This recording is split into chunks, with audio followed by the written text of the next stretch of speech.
Very good morning. We are going to study convolutional codes. In the second part, we are going to have a look at an example where we have a 212 encoder. Similar type of example we had taken in the last lecture. And from this example, we are going to tell you that convolutional codes can be described by generator sequences. These are denoted by vectors G1, G2, Gn, which are nothing but impulse responses for each coder output branches. Now, this 212 encoder is going to have three register stages, and that's why the generator sequence length, since it exceeds register depth always by 1, it is going to have 4 bits. Now this generator sequence specify convolutional codes completely by assigning an associated generator matrix, and in the topic on block codes also we had a generator matrix, and this matrix multiplication between the input and generating matrix is actually our code.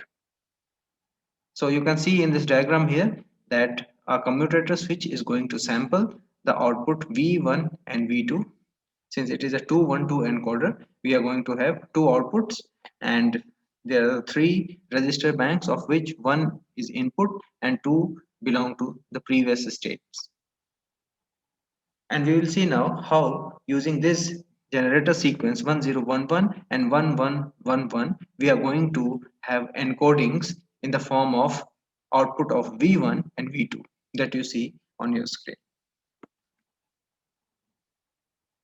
Now encoder outputs are formed by modulo 2 discrete convolutions, as I have mentioned in the last lecture also. So V1 is effectively U convolved with G1, V2 is U convolved with G2, and similarly Vj for any number of modulo 2 operations is equal to U convolved with Gj, where U is the information sequence. U is a vector, that's why it is denoted in the bold letters. It is equal to set of U0, U1, U2, U3. These information bits are coming at each time step. It's a set. So we can say that the lth bit of the jth output branch is given by, if we could denote it, V subscript I superscript j, that is equal to the convolution of U and G. So U L minus I GL with superscript j summed over I equal to 0 to M. So you have UL multiplied with G0 plus UL minus 1 multiplied with G1, where G0, G1, G2 up to Gm are constituents of this vector G. As you can see here that G is also denoted in bold letters, that's because it's a vector. It constitutes several elements. Now what is M here? M is L plus 1, or the length of the generator sequence, which is always 1 greater than the depth or the memory depth. So we have generator sequence G1, which is a vector, is equal to 1011. So if I talk about G1 in bold letters, the first bit 1, which is its constituent, is actually G0, which is not bold. So it's an element only of this vector. So G1 in bold letters equal to 1011. What will be the corresponding encoded output when we are going to multiply with this G with the information sequence U? So let's see here. First we will calculate V1, and V1 according to the formula which you can see on the top of your screen is equal to U convolved with G1, and it is going to be U multiplied with G1, which is 1. So it will be U1 plus U L minus 2, because L minus 1 is missing since it has been multiplied with the 0. Second element in the vector G1, G superscript 1 is 0. This 0 will be multiplied, and that's why the second element in VL1 is 0.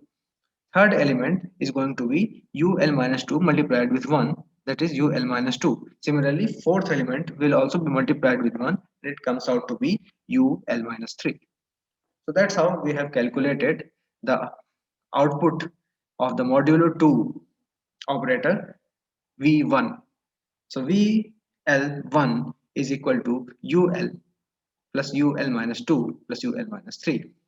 Now if we talk about the second generator vector G2 in bold letters, it is 1111. It means when its elements are multiplied with any information sequence, the same sequence will be there and they will be summed together to give you the modulo 2 output, modulo 2 sum output, and the second output of the convolutional encoding. So VL subscript 2 superscript 2 is equal to UL plus UL minus 1 plus UL minus 2 plus UL minus 3, and we can correspondingly make a circuit diagram or connection diagram for this given equation, for these two equations, and we have done this in the previous example in the first lecture. So if you were wondering how we had obtained those connections from individual states to the modulo 2 adders, this is the explanation that when you multiply the information sequence with individual generator vectors, since some elements of the generator vector are zero, these connections are omitted. And once we have obtained VL superscript 1 and VL superscript 2, now we are in a position to generate the final encoder output. The final encoder output will be given by V01 into V02, V11, V12, and V21 and V22, where the first script is the subscript and the second script is the superscript. So this is the final encoder output for this given parameters of memory depth and generator sequences.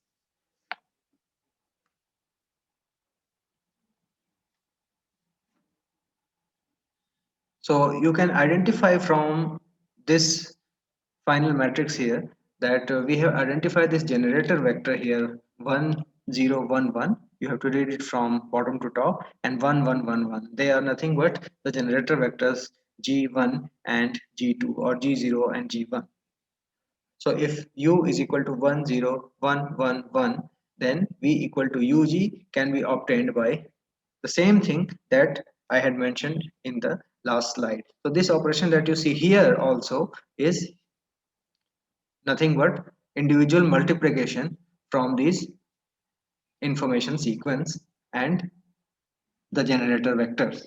So these generator vectors from this whole matrix can be identified here.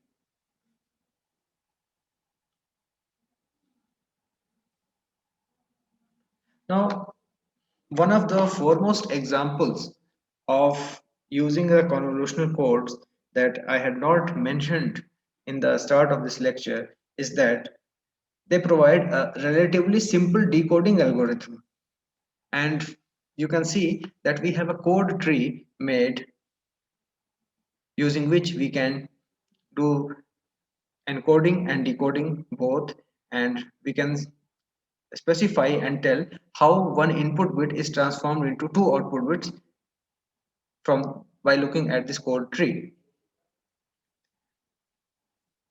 Now we are going to take the example of the 212 encoder where we have generated xj dash and xj double dash.